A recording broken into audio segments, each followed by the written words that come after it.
What's with the baseball bat behind the counter? Oh, that? Well, we've been getting some threats lately, and I want to make sure I'm protecting myself. Threats? You mean those phone calls from Ms. Richards about your staff recommendations? You can't be too careful. Yeah, I think you can. She's like 90.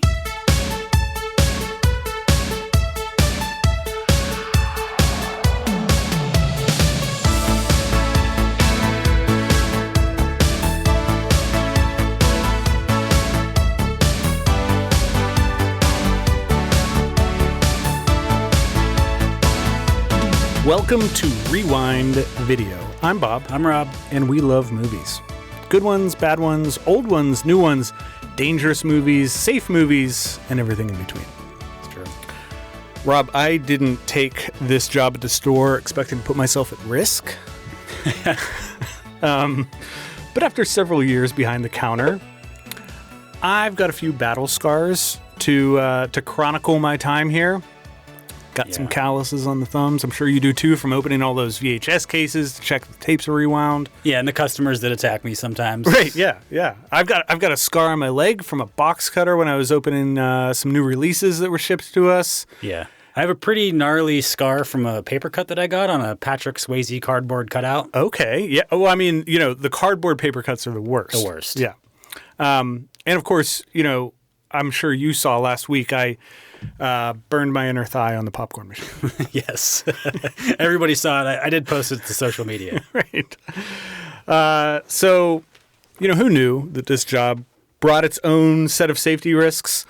But there is one task that we have that is relatively hazard-free, and it's stocking the staff recommendation shelf. As our listeners know, you and I are charged with keeping a fresh selection of movies on the shelf, specifically films that might otherwise be overlooked and deserve the attention of our customers. Each time we update the shelf, we adhere to a theme. And this week's theme is safety. And I'm fully strapped into my chair for this episode. Yeah. The safest way to record a podcast. I hope everything goes off without hitch. Yeah, hopefully.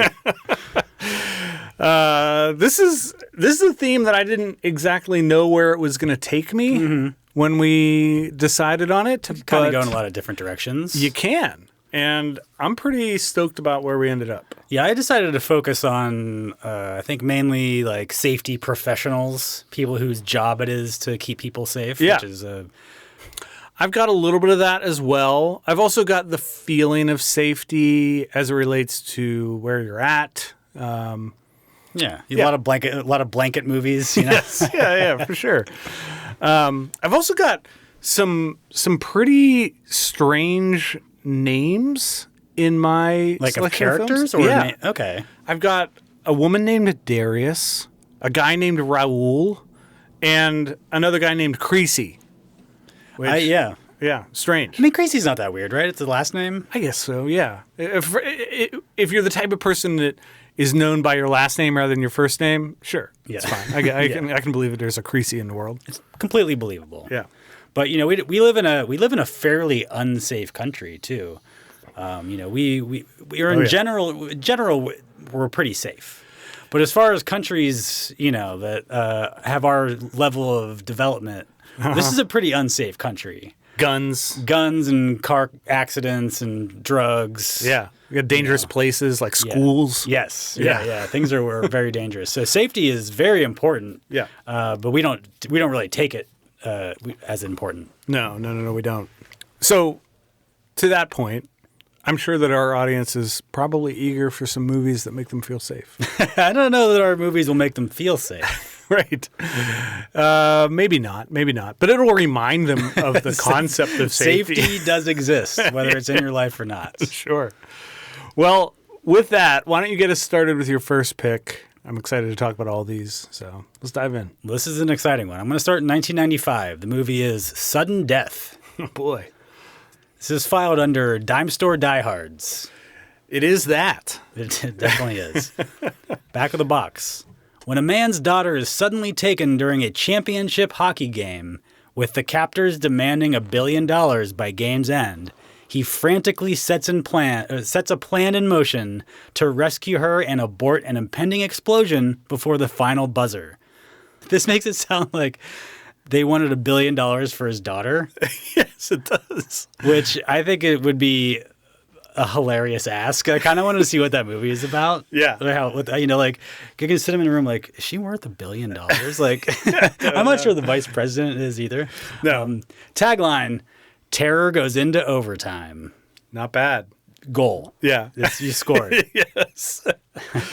This is a movie that kind of future-proofed itself because in a way. That's a funny way to put it. Yeah, I often laugh when we go back to movies from decades prior where there is a ransom request and it's like a piddly sum by today's standards, but not sudden death. They were like $1 billion. I think it's actually like $1.7 billion. Yeah, well, I mean, I think they even explain it like because they're like, why would you ask for that much money? That's insane. Yeah. Which back then that was kind of in it. They're like, no, that's fucking crazy. Yeah. But they explain it. They're like, well, we're not really going to get that much. We're going to walk away with like less than 100, which is like a ton of money. But like, Still a ton, you know, but they're like $1 billion. Like, why even like try to get $1 billion? Shoot for the moon. Yeah. So Sudden Death, it stars Jean-Claude Van Damme as a French-Canadian fire inspector working in Pittsburgh during the Game 7 of the Stanley Cup Finals. So this is Die Hard at a hockey game. It is exactly that. Which is a pretty good premise for a movie, right? Sign me up. Yeah, I mean, I like hockey. But what the terrorists are actually doing is they're holding the vice president hostage at this hockey game. And I'm glad that the people making this movie knew how preposterous it would be for like a president to be involved to go to like a Stanley Cup game. Yeah. You know, I seriously doubt an American vice president has been to a hockey game. No. I mean, I can't imagine that they have. Probably not even before they were vice president. You took the words out of my mouth. Yeah, hockey is not a very popular sport. Hockey's kind of a dumb sport. I think. Like, I used to be a hockey fan, so I don't know how out of line this is, but like they're playing on ice. You know, they're like swinging sticks around. Yeah. I don't know. It just seems kind of ridiculous. It's a bunch of like white guys falling all over the goddamn place. You don't go to hockey games unless you're like already into hockey. You know, Yeah. it's not like your gateway drug into the sport. It's more like, you already have to love it. I like going to hockey games though. It's just fun. a dumb game. Like, it's a dumb sport. Like, why are we on ice? As far as On purpose. watching live sports goes, this is one of the better ones. Yeah. Yeah. It's not completely unheard of for a movie to have like a real sports team in the movie. Yeah. But this has a lot of Pittsburgh Penguins stuff. Yeah. And the reason for that is the producer of the movie owned the Pittsburgh Penguins. Yeah. And him and his wife got into the movie business in the 70s or whatever. And he had actually, I think he started the team that eventually became the Hartford Whalers. Okay. And I don't know. So he was in the hockey business. Eventually they got into the movie business. And this was just like an idea that his wife had. And was like, hey, we should do Die Hard in the hockey arena. And he's like, well, I own a hockey team. Well, it also helped that this was shot during the 1994 NHL lockout. So there wasn't hockey happening. The players didn't have anything to do. The arena was empty. And they were like, well, let's shoot a movie. That actually makes a lot of sense, too. Yeah. One of the cool things about the movie is that the building it takes place in, which was actually one of the things that inspired Karen Baldwin to come up with this story. She was because the Penguins played in a building called the Civic Arena. Yes. Which was this perfectly round stainless steel retractable open air dome that is like, there's definitely never been another arena that looked like it. There's never been any. There never will be another arena like it. It was like one of those one of a kind, iconic buildings, and it was nicknamed the Igloo. And the owner of the team's wife was like, "Hey, I have an idea for a movie. It should take place in this building because it has a hole in the roof." and they're like, fucking great. This sounds awesome. Yeah. But, like a lot of those old stadiums, and this isn't like super old, but like, I don't know, like Boston Garden and like, I don't know, old Chicago Stadium. It was kind of a dump that they like cobbled together into this hockey stadium. And so by the 2000s, it was gone, Right. So it's just not there anymore. As far as dime store diehards go, I think this is a pretty good one. Yeah. I'm not a huge JCVD guy. No. I mean, he's been in some good stuff. He's been on the shelf before. He has. This was kind of at the end of his run, if you can call it that, because like he had some success leading up to this, and then it was a steep drop off afterward. Like there was nothing of note until JCVD. I mean, he's one of those guys that's like, it's hard to tell why he was so popular. He did the splits. I guess that's it. I was like, that was literally it. Yeah. Like, he has an accent that's hard to understand. He's not a good actor. He's pretty good at some action stuff, and that's about it. Yeah, I think his acting is maybe as good as it can be here. Not to say that it's great. Yeah. But, he's at least possible. He's doing some It's stuff. possible, Yeah. Powers Booth is a serviceable villain. Oh, Powers Booth is a great villain. Yeah, he's pretty good. Yeah. There's a lot of hockey in this. Probably too much. Again, the owner of the team made the movie, so he wanted to show off all the hockey. But then again, like, this is the hockey diehard. I want it to have a lot of hockey. Yeah, too much hockey. I'm okay with that. I mean, the original Die Hard took place in a building. We got a lot of building. There's a lot of building. Jean-Claude Van Damme dresses up as a goalie for like no reason, and he comes in Game 7 of the Stanley Cup Finals and makes a save. It's like one of the dumbest things you'll ever see in a movie. Oh yeah, it's ridiculous. It makes no sense in the movie. It makes no sense if you explain it to other people about the movie. And I guess this is something that the Baldwins who produced the movie had thought of to put in a different movie like 10 years earlier, and they're like, hey, why don't we try it in this one too? But whatever, like, I don't care. Like, this movie is not afraid to get silly, and this movie is extremely silly. Oh yeah, there's a mascot fight, which is quite silly. Out of context, it's more silly than it feels during the movie. But yeah, when I was watching the scene where he becomes a goalie, I thought, well, of course they're gonna put him in goal and he's gonna make a save, and it's tailor-made for Jean-Claude Van Damme because he's acrobatic and he can twist and turn all around. Yeah. So like this is his wheelhouse if he's gonna like come in and play a sport for a minute. but he didn't even like do anything great. He was just kind of like, I don't know, in the right place at the right time. I guess he kind of made a move, but. Yeah, he didn't even do like the splits. Like, no, he didn't. That's what, and goalies do that. That wouldn't be like out of question, right? Like he should be doing the splits to do a save. Oh, absolutely, missed opportunity, 100%. But so he plays this fire marshal, and that's how he gets into this Game 7. And he gets his kids in because I don't know, he has a guy who's like just had tickets laying around to Game 7 of the Stanley Cup Finals, but he's the fire marshal, so he gets in. And he's a fire marshal, which is an important job with real responsibilities. And as this movie makes abundantly clear, like they aren't the people running into the fires, Right. But they are responsible for keeping a lot of people safe. And this movie is like completely uninterested in showcasing that. They basically just diminish the role of the fire marshal. Like, his kids are like, our dad's a loser because he's a fire marshal, because he's not an actual fireman, right? Right. And so, like, his kids are ashamed of him being a fire marshal.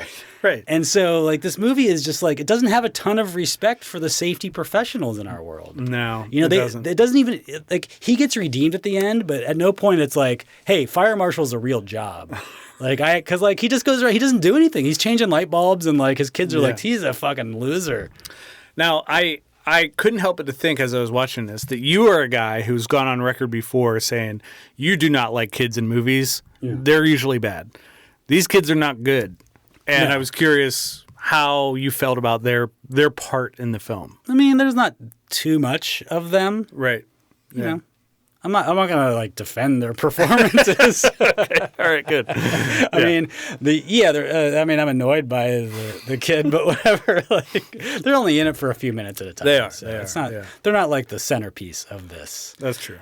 So Sudden Death, it's rated 3.0 overall in Letterboxd. Only 23 people have it in their 4 favorites, and only 13% agree with my 4-star rating, including Great Big Fat Guy, who says in his 4-star review, which is kind of long, and it's from 2023, when people say they couldn't make this movie today, they usually mean like a comedy where someone says the N-word. But this is maybe the most unmakeable movie in 2023. A professional sports league turning their championship game into a slaughterhouse, official team mascots shooting spectators in the face, Jean-Claude literally entering the game to play goalie for no reason, old ladies getting murdered, little kids dying. It's fucking nuts. Squibs everywhere, explosions everywhere. The second best hockey movie ever made. So I'm putting Sudden death on the staff recommendation shelf this week for safety. I hope his number one is Slapshot. I assume. Yeah, it has to be. But yeah, I can't disagree with that. Probably the second best hockey movie ever made. I don't know if it's... I don't know how high it ranks for me as it relates to Die Hard ripoffs. I have this in the 3-star category, but yeah, it was fun to go back to. I'd only seen it when it came out, and surprised that it held up as well as it did. Not a lot of action. But yeah, not a ton of action, but it has some unique things to it, which is why it's a 4-star movie to me. The mascot fight, like you said, 100%. The helicopter that crashes through the roof of the hockey arena, the great title, right. There's a lot of stuff that sets this apart enough to to me, it's not just the replacement level Die Hard ripoff. That's fair. That's totally fair. And we have a ton of those. Yeah. All right. Well, fun pick, Rob. So I decided, with my first pick for safety, that I wanted to go with a movie that gave us a character that I would feel safe around. Okay. And I thought, well, who could play a character like that? And near the top of that list is Denzel Washington. So I went to the "You do not fuck with Denzel" section of the store, and I plucked Man on Fire. He's a safe dude. He is. Well, yeah. I mean, he's unhinged. And if he's unhinged because he's protecting me, I feel safe. I don't know if Denzel himself is unhinged. Probably not. He seems like he's pretty in control, but who knows? Yeah. So this is from 2004. I'll give you the back of the box. A former CIA operative turned bodyguard, John Creasy, played by Denzel Washington, is hired to protect a young girl, Peta Ramos, played by Dakota Fanning, in Mexico City. When she is kidnapped, despite his best efforts, Creasy unleashes his lethal skills on a violent quest for vengeance, determined to bring justice to those responsible. Tagline, I think you're going to like this. Okay. Creasy's art is death, and he is about to paint his masterpiece. I like it. Yeah, that's good. So Denzel... I don't know if he needed to use his name, though, He can say his art is death. His art is death, yeah. So yeah, Denzel is very much, a retired guy. He is kind of taking a page out of the Jason Statham playbook of I like to drink. I used to do something important, and now drinking retirement. Yeah, drinking retirement. This is Tony Scott. And when you pair Tony Scott and Denzel Washington together, you usually get something good. They've worked together a couple times. 4 times. Yeah, it's never bad. All masterpieces. They are. Yeah. So this is another movie that gives us a kid. I actually think that Dakota Fanning is pretty good in this. And, especially her chemistry with Denzel feels real. And I had read that during the production, they spent a lot of time getting to know each other and hanging out in order for that to feel believable, and it does. So, but we also get Christopher Walken in this, and he is wacky, not as wacky as he can be, but he's good. Yeah, you get the sense that he's kind of playing some version of himself. He's I'm kind of a retired guy too. I kind of just I live in some strange country because I'm hiding from something, but Yes. The outfits in this movie are great. And Christopher Walken, open Hawaiian shirts. Yes. That's the vibe. But how does it fit the theme? So at its core, this is about safety in the sense that there is a need for it. The characters are feeling pain from its absence when Creasy doesn't fulfill his duty as a bodyguard. But yeah, as a hired guardian, it's his job to provide peace of mind in an unsafe world. So that's really what this is getting at. And they do a good job of suggesting that Mexico City is, at least can be in certain parts, very much an unsafe place. Unsafe, yeah. And Creasy is, he's better at the revenge part than he is at the safety part. Oh, 100%. Because, as he even admits, he's like, I'm limited because I'm an alcoholic. I'll do the best I can, but I drink a lot. Yeah. I think he even suggests at some point that you're getting what you're paying for with me. Yeah. Which is maybe like a more bargain basement price compared to other Well, the guy was like, "How come?" He's like, if you're so good, why are you working for me?" He's like, "Well, I drink. I'm not as good as I used to be." Yeah. So apparently, this was a remake. It was originally adapted from a 1980 novel by A.G. Quinnell, and was previously adapted into a 1987 film starring Scott Glenn, which I have not seen. I didn't know any of this. Yeah. So if you want more Man on Fire, there's another one that exists. And Tony Scott himself even wanted to adapt it in the 80s, but it just didn't work out. He revisited it after finding some success with Top Gun and Enemy of the State. Okay. So,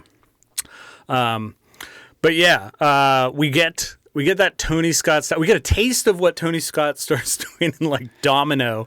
Well, here. yeah, I was gonna say this is like very much in his like peak of style. Yeah. Like Domino's his next movie, I think, and that's where he took it over the line.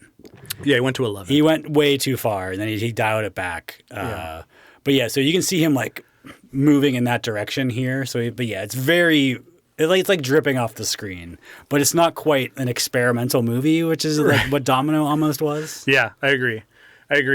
This has a music video quality to it, which, Tony Scott, if anyone's going to do that, he can do it. I mean, he invented that style. He did. So, like I said, why did I choose this? Denzel is a guy that I would want as my bodyguard. Maybe a more sober Denzel, so that I'm not kidnapped. But I like that, he's not the strongest guy. He might not know martial arts, but his mind is devious. He's going to shove a bomb up your ass and tie you to a car if he needs to, solve a problem. And so, yeah, I think this movie's got a lot of great action to it. It's definitely, it's a hard R. There's some uncomfortable scenes in this, but it feels worthwhile because you believe that Denzel wants to get Dakota Fanning back, and he's willing to do whatever. If you put a bomb up somebody's ass, that's an R rating, I think. Yeah, indeed. So yeah, especially with Tony Scott, it's a great one, fun to go back to.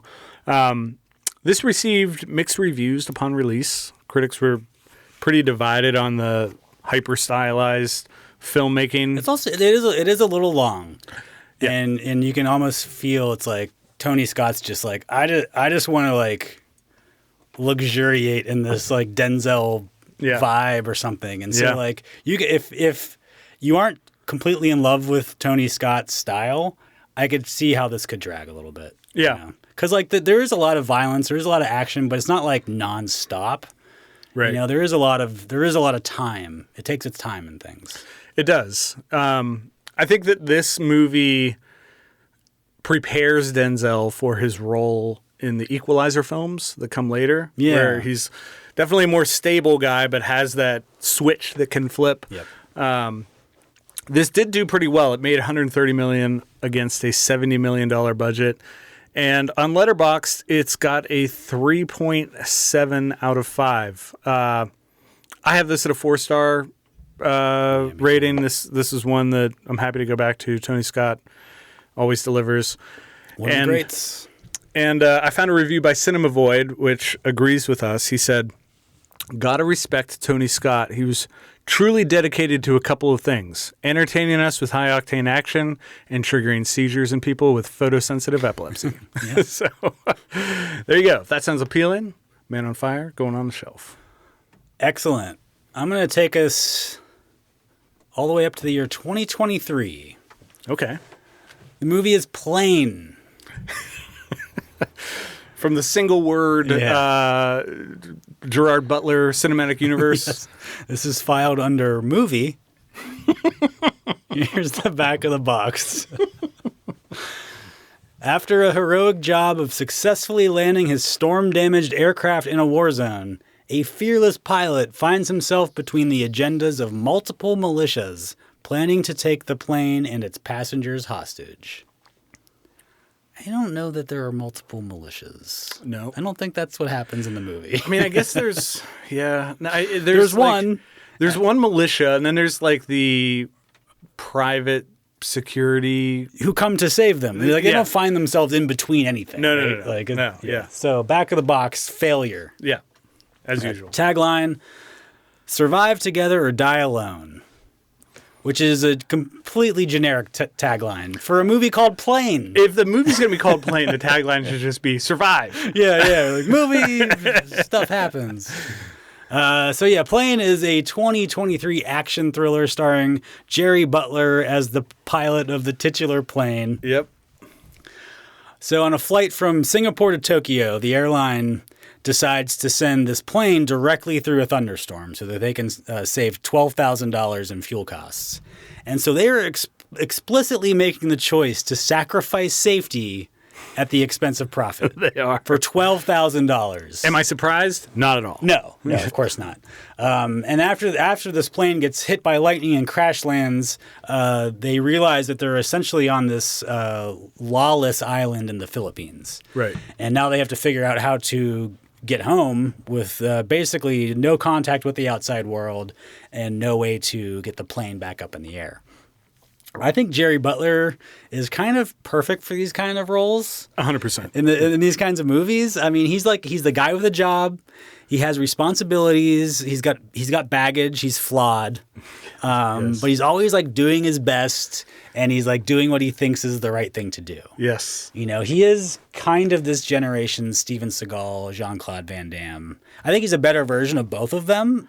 But he's like that kind of like dependable B-movie actor. Like, okay, I know what I'm getting. What sets him apart from those actors for me is that you cannot help but root for Jerry Butler, whatever he's doing. Right.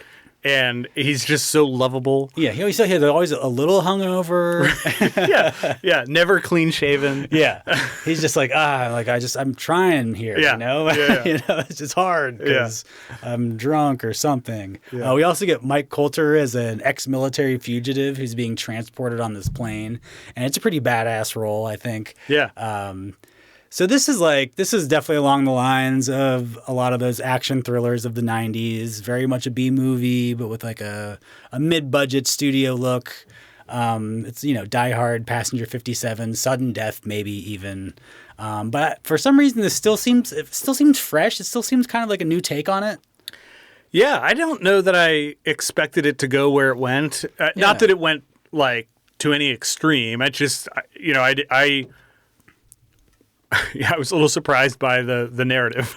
Yeah, it's like I said, it just seems kind of fresh. It seems new. It seems like yes, I've seen everything in this movie before, but I haven't seen this movie before. Do you know what I mean? Right. It's just enough of a tweak to the action thriller formula that it never like drags itself down. Like there's never any point where you're like, oh, come on, There's no real weak spots. The action's pretty good. There's a lot of gunplay. There's some hand-to-hand combat.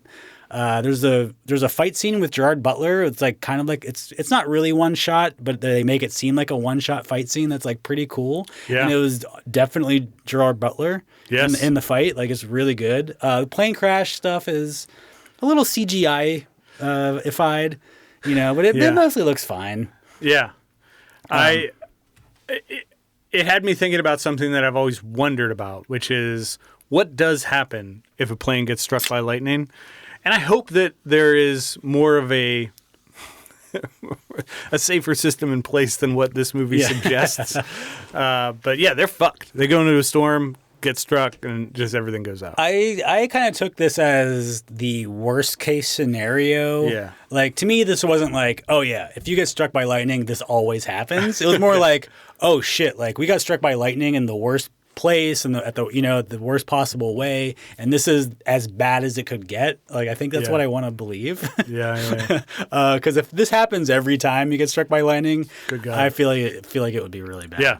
Time to take trains. But some things that are in this movie that I'm never mad at.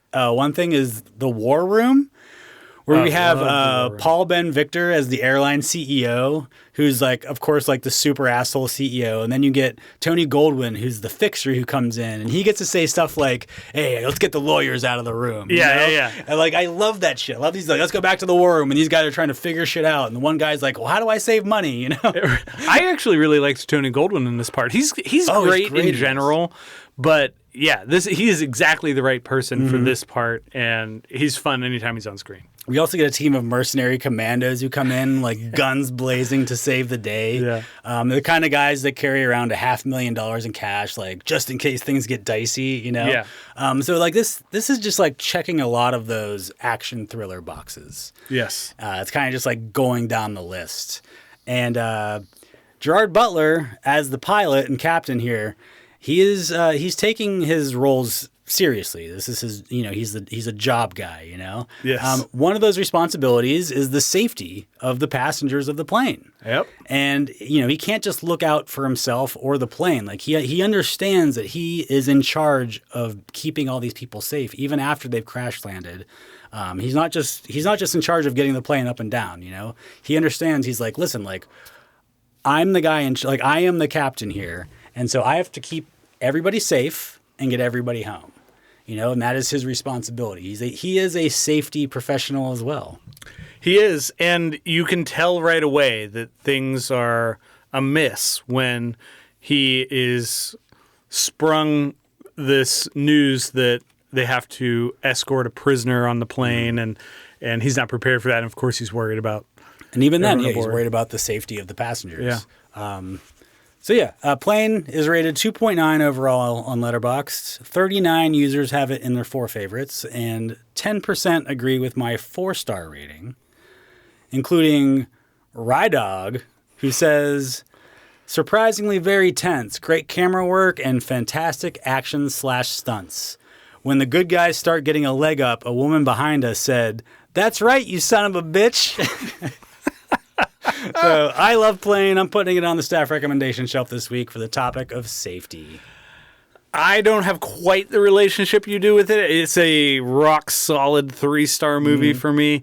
It reminded me a little bit of Meg in the sense that I feel like I can get up, go make a sandwich, come back to this. Yeah. But to that point, I also felt similar to Meg that it was a little longer than maybe it needed to be.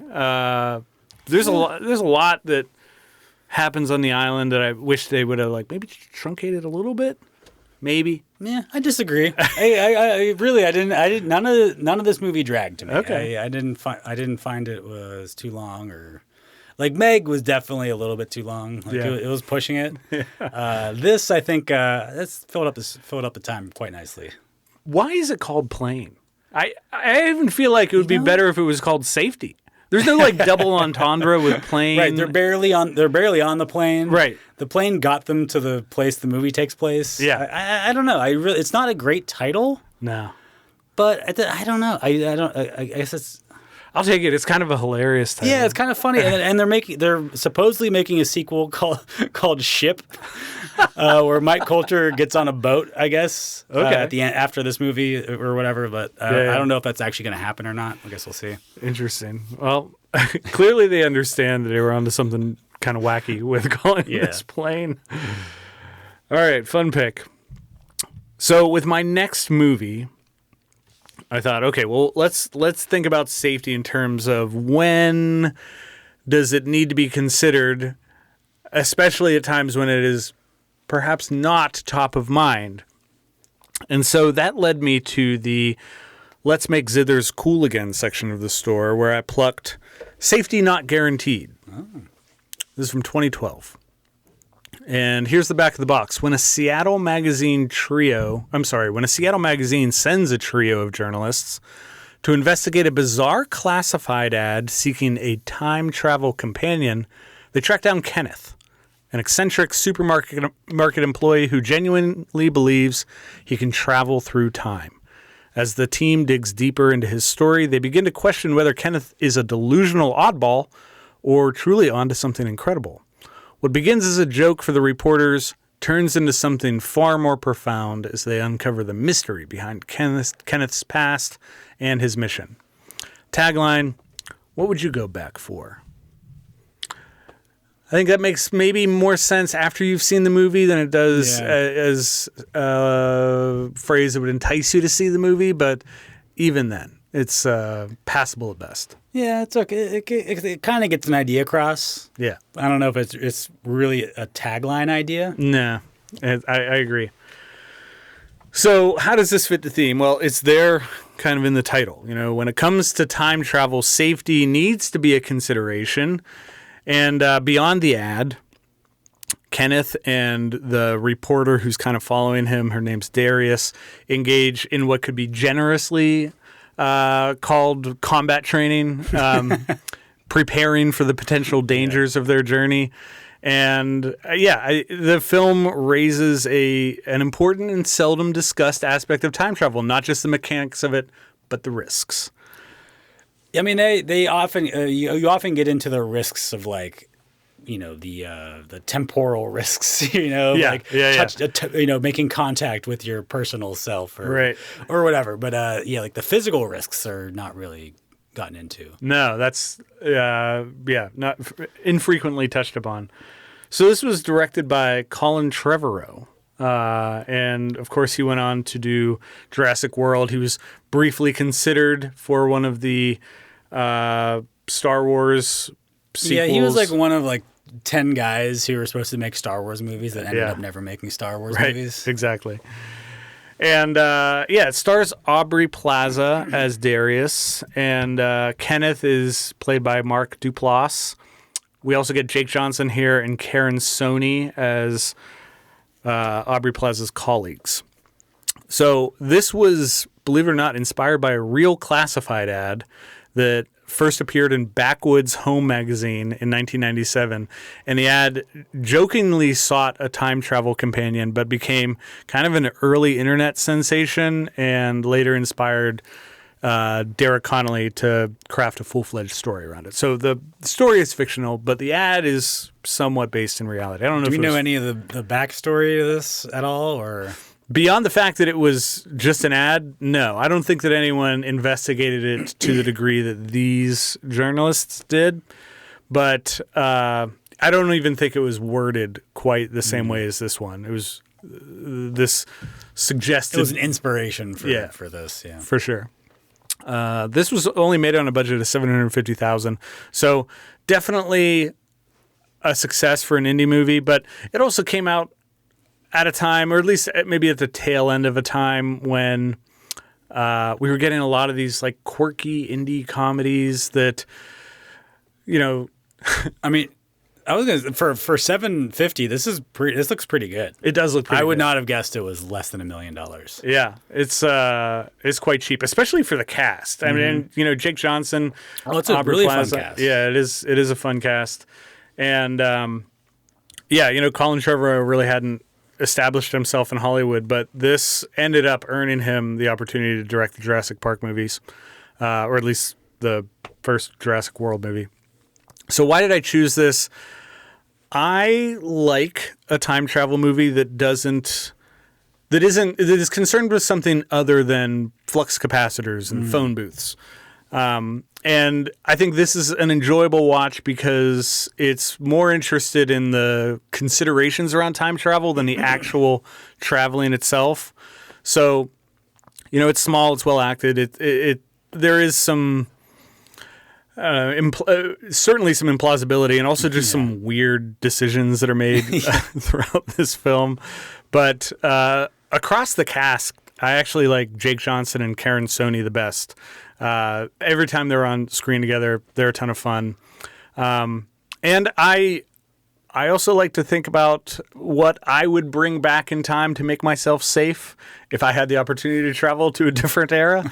I don't know what it would be, but you know, the notion of bringing your own weapons is mentioned in this classified. Well, I guess when are you going back to? You know, like these guys are going back to like 2001 or something. Yeah, right? they're only So, going back like 10 years. You don't years. need special weapons. No, you don't. You don't. Yeah, I might go back to the 80s and just relive, you know, a simpler time. Yeah. Like I don't really have a lot of desire to go back to like the old West or something. No. Like before there was plumbing, you know, like Right. why would I don't know. I don't really, yes, it would be like, people are like, oh, it'd be so interesting to go back to like ancient Greece. I'm like, yeah, for like a couple days. Then you're like, I'd like a bath, you know what I mean? A couple hours. Yeah. I don't know. I guess if I had to like go back into the past at some point, I would want to go back to something that was familiar, you know, and I would know what was going to be happening. So I can be like, oh, I know, I don't know. I know enough to like live a life that was comfortable, you know? Right. Yeah. I think we've talked in the podcast before about how if given the opportunity to time travel, going back now sounds a lot more appealing than going forward. I think going forward is always a stupid idea because you have no idea. Yeah. You have no clue. You find yourself in outer space. Yeah, like if you're going back and you're like, yeah, I'm going to go back to like 1990 and I'll be like, I'll invest in Apple, I'll buy property here. You know what I mean? Like make it easy. But like going into the future, like you literally have no idea. Like you're just assuming like things are going to be going well. Like why would you assume that? Yeah. All signs seem to indicate that they're not going to go well. Well, this has a surprisingly high approval rating on Rotten Tomatoes. It's at 91%. Critics like this, audiences did. It made $4.4 million on a $750,000 budget. It obviously had a pretty small theatrical release, but it averages a 3.3 on Letterboxd, and that's right where I've got it. 3 stars feels right for this. I have it at 3 too. Yeah, it's good, not great. Yeah, you know, I mean, it's got a really great cast. I don't think they did a great job convincing me that this guy would be able to do any of this. No. They're like, oh, he's got a corkboard with some stuff on it. It's like, all right, I mean, like, that doesn't mean that any of that is accurate. You know what I mean? It was just, but it's also just kind of a silly movie. Yeah.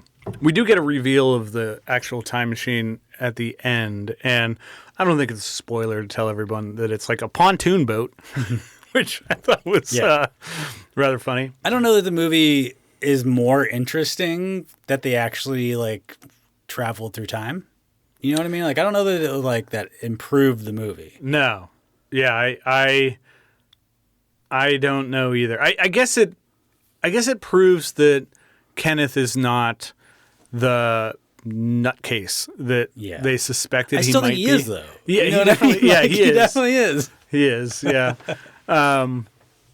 But yeah, you know, 26% of people are right there with us with a 3-star rating. Only 262 folks had it on their list of favorites. There was a review by Gabby that I thought was funny, especially since I was a big fan of Jake Johnson here. She said, "Worth a watch just to see Jake Johnson smoking a cigarette and crying while driving a go-kart." Which I guess you definitely get that. I guess if that's your kink. So for my second pick, Safety Not Guaranteed, going on the shelf. Okay, I'm going to bring a movie to the table from 2009. It's Observe and Report. This is in the hanging dong section of the store. Here's the back of the box.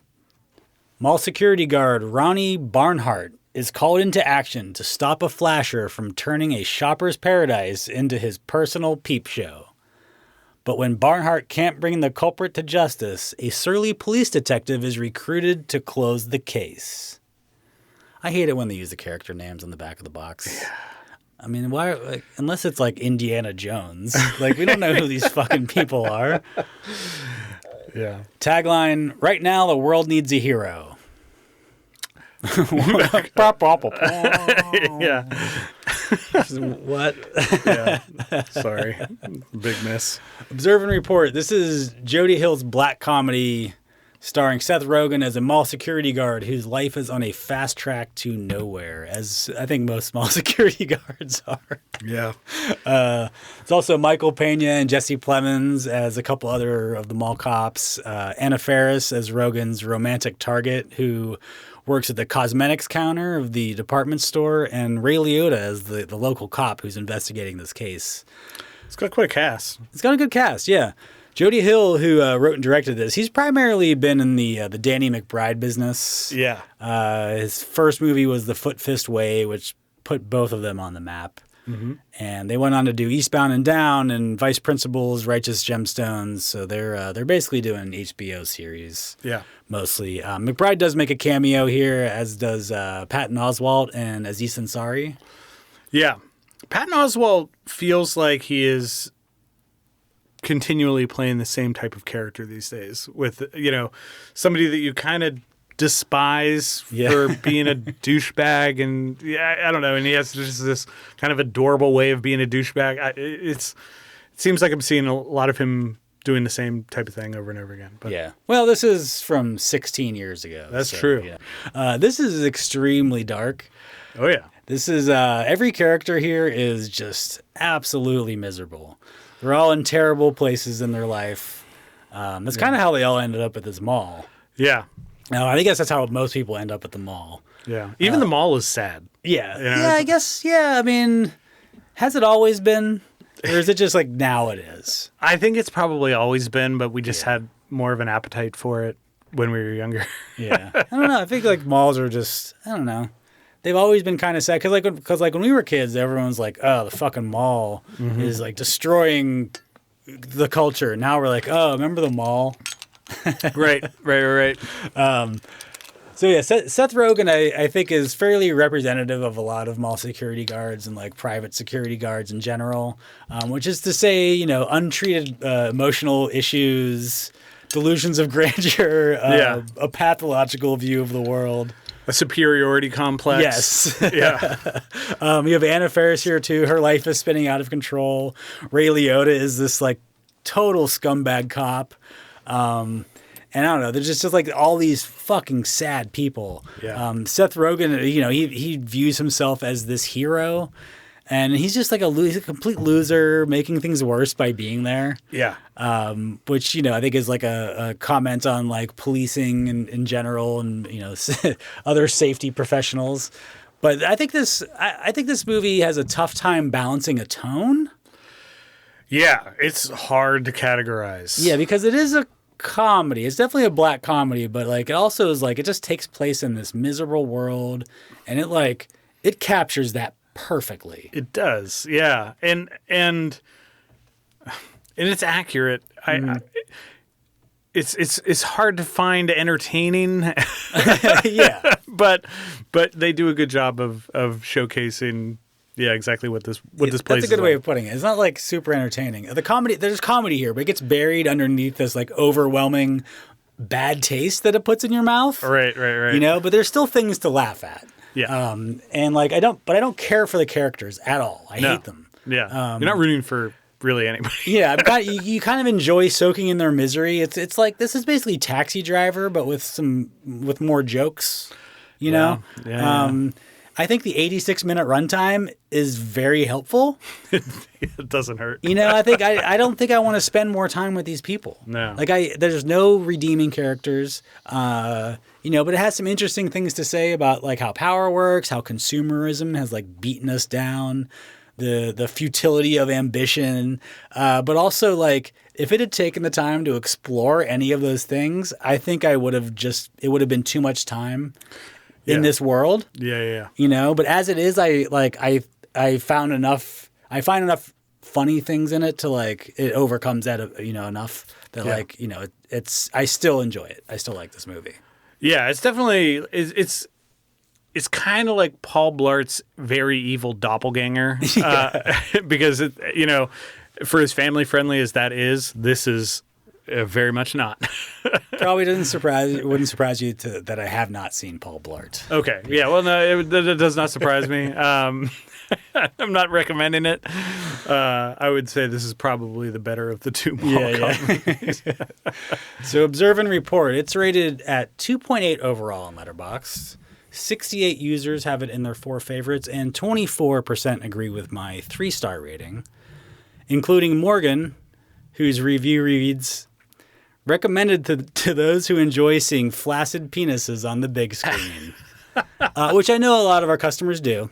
Yeah. There's a and whole so you- bunch of them out there. You will not be disappointed. There's a lot of flopping dong on Yep. at the I don't know, good like 3-minute scene where the guy just runs around. So I'm putting Observe and Report on the staff recommendation shelf this week for the topic of safety.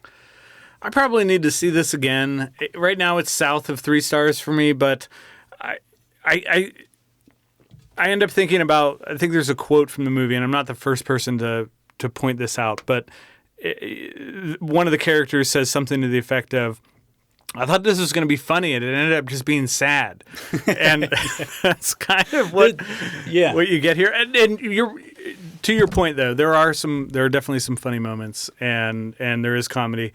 It's probably a movie that you need to be in the right frame of mind going in, and it might even be a hangout movie to a degree. Yeah, I think so. I think, I don't know. I think maybe this movie hasn't found its time yet. Like That's it's not possible. it's not a super comfortable hang. Mm-hmm. It's kind of funny, it's kind of sad, but I think it's getting funnier over time. I don't know. Yeah, you might be onto something there. So as our world gets sadder, this becomes more of a comedy. Yeah. We'll see. We'll come back to this in 5 years. But as it is, I still recommend it. I think it's a good watch, and at 86 minutes, it's worth your time. For sure. All right. Well, with my last pick, I found myself in the lesbians and cornrows section of the store, and Panic Room was the first movie that I reached for from 2002. So, back of the box.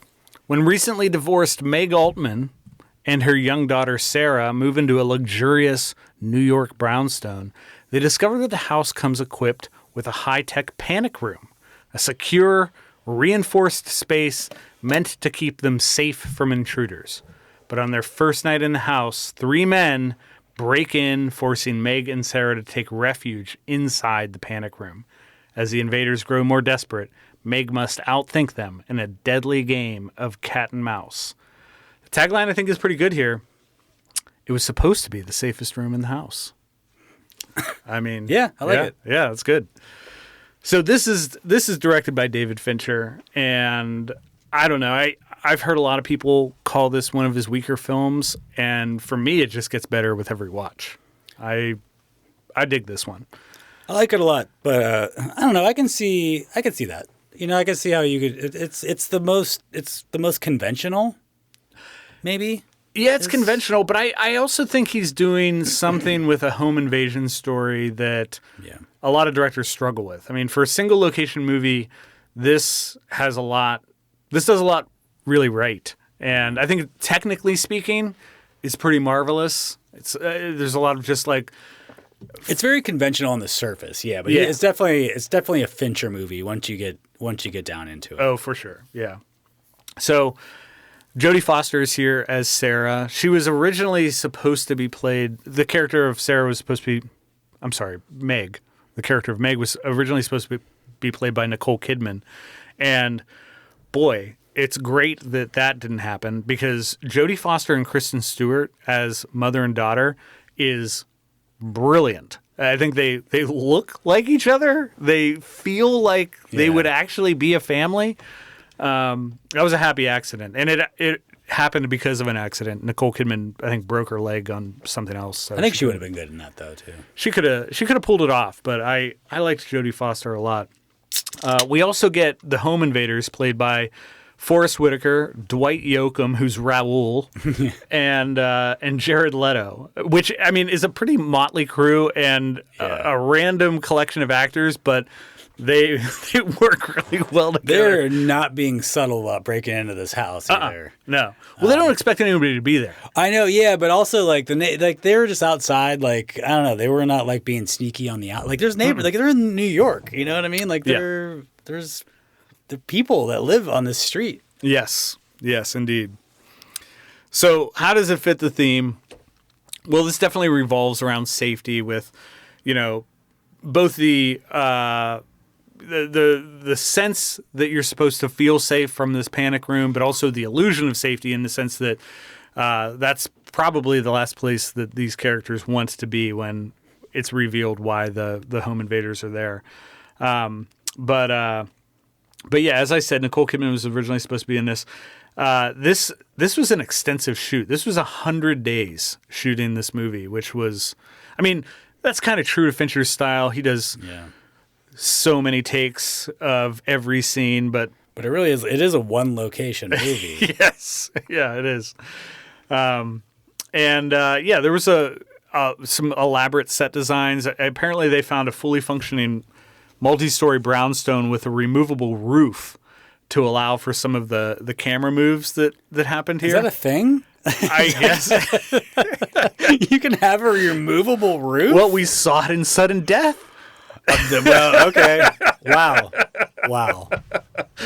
And yeah, to your earlier point, there's definitely more CGI here than we typically expect from a Fincher movie.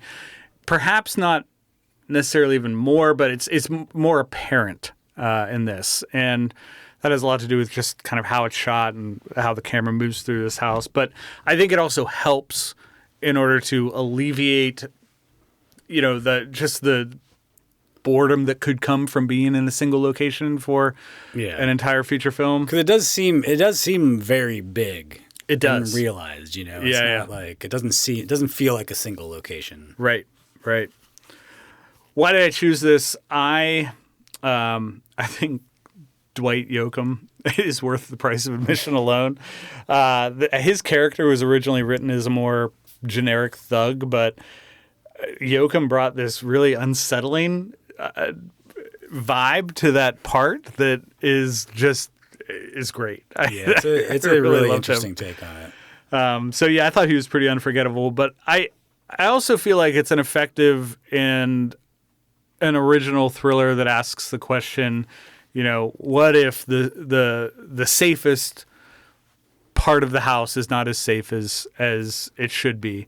And yeah, apart from Yoakam, I think the performances are great. But also, Fincher is Fincher, and he's always fun, no matter what he's doing. Yeah, he takes this very simple premise and he turns it into a Hitchcock movie. Yeah, he gives it this refinement. It's just very riveting. It is. Yeah, and I will even say that in spite of his cornrows, Jared Leto was really good in this. I think he was just a lot more enjoyable to watch before he started approaching every character like he's a wizard from the future. Well, yeah. I think there's a little bit of that here. Yeah. I mean, a little bit, yeah, but... Starting to get there. Yeah, he's... the cornrows was the first step. Yeah, but I liked him. I liked the chemistry that the three had, Yoakam, Forrest Whitaker, and Jared Leto, and I really love this one. So yeah, this has a 3.5 out of 5 on Letterboxd. I have this at 4 stars, along with 26% of people. I don't know where you put it, but I give it 4. It's very interesting when you look at the ratings on Letterboxd. There is a steep drop off in reviews after 4 stars. The majority of people have this at 4 stars, and then after 4 stars, there are 5% of people have it at 4.5 stars, and 4% of people have it at 5 stars. So it just plummets. I mean, so 4 is right. Yeah, 4 is right. Yeah, there's only 309 people that have this in their 4 favorites, and I did like Eric's 5-star review where he said, "House Hunters SVU," which Nailed it. Feels pretty right. So, Rob, we're still standing, Yes. or sitting in this case. I can't get out of this chair without help. We have restocked the staff recommendation shelf and managed to get through the experience without any accidents. You feeling good? Yeah. Good. I'm not sure we're not going to have any accidents before this is over. Yeah, We'll see. there's still time. The 6 movies that we added to the shelf are Sudden Death, Man on Fire, Plane, Safety Not Guaranteed, Observe and Report, and Panic Room. Next time you're on the internet, visit us at rewindvideopod.com. That's our website. You can also look us up on Letterboxd or Blue Sky. I've been doing some posting about taglines over on my Blue Sky account recently. Ooh, nice. Big fan of taglines, as you know. Or send us an email at rewindvideopod@gmail.com. Also, don't forget to like, share, and review the show. Do all those things. It helps people find it. Yeah. So with our upcoming episode, we are looking backward. Perhaps far into history, perhaps into the recent past. Either way, the past is on the docket for our next theme. We will have 6 movies to recommend, but if you're looking for something in the meantime, don't hesitate to hit us up for something to watch, and we will see you next time. Be kind, recommend. Hail Satan.